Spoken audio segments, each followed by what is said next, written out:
Această prezentare introduce campania Găleata Albastră, care va avea loc în perioada 1 noiembrie-20 decembrie 2025, un proiect dedicat susținerii familiilor vulnerabile prin colectarea de alimente și produse de igienă. Vom explora obiectivele, desfășurarea și impactul campaniei, precum și rolul comunității școlare în succesul ei. Simbolul campaniei este găleata albastră, plină cu produse de bază, alături de logo-ul organizației Dorcas, care coordonează această acțiune caritabilă. Această imagine inspiră solidaritate și speranță în comunitate.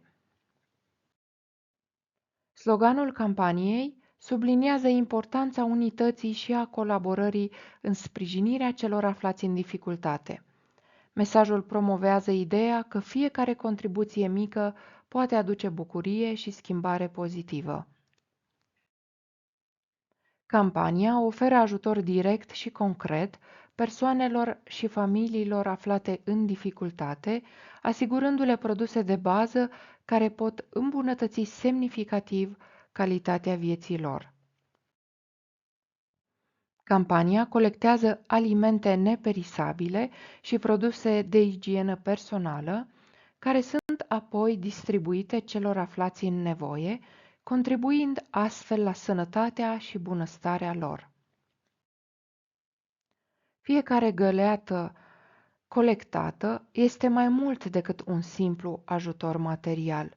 Este un semn de solidaritate și încurajare pentru comunitate, un mesaj că nimeni nu este uitat.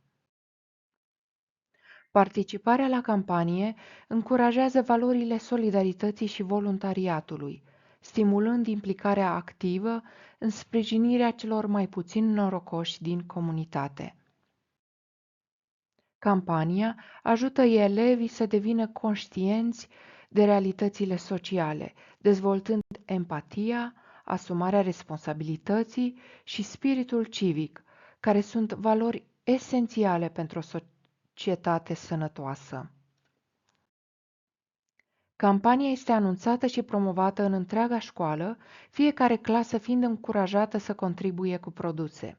Gălețile colectate sunt apoi sortate și predate organizației Dorcas pentru distribuție. Este important ca toți elevii, profesorii și părinții să fie informați și motivați să participe activ la această inițiativă de solidaritate comunitară. Fiecare clasă are responsabilitatea de a aduna produsele recomandate și a umple gălețile astfel încât să se atingă obiectivele propuse de campanie. Produsele neperisabile, precum orezul, uleiul, făina, pastele, biscuiții, sunt esențiale și oferă o bază solidă pentru mesele familiilor sprijinite. Produsele de igienă sunt la fel de importante pentru sănătatea și bunăstarea beneficiarilor, asigurând condiții decente de trai. Cadourile simbolice sau dulciurile pot aduce un plus de bucurie și speranță în casele celor care primesc gălețile în perioada sărbătorilor. Părinții sunt invitați să susțină campania prin contribuții și prin a încuraja copiii să devină implicați și responsabili social. Profesorii au rolul de a organiza colecta, de a informa elevii și de a crea o atmosferă pozitivă în jurul campaniei, pentru a asigura participarea cât mai largă. Un parteneriat strâns între părinți, profesori și elevi asigură o mobilizare eficientă și un impact puternic în comunitate. Ținta ambițioasă, aceea de a strânge 6.000 de găleți, reflectă angajamentul comunității de a sprijini cât mai multe familii și persoane vulnerabile prin contribuții colective. Fiecare găleată donată simbolizează un act de solidaritate și aduce un mesaj de încurajare și sprijin concret celor aflați în nevoie. Organizația Dorcas transmite un sincer mulțumesc tuturor participanților, evidențiind importanța fiecărei contribuții în schimbarea vieților celor de lângă noi. Pentru mai multe informații puteți accesa site-ul oficial dorcas.ro, trimite un e-mail la adresa office@romania.dorcas.org sau suna la numărul de telefon 0264 416 336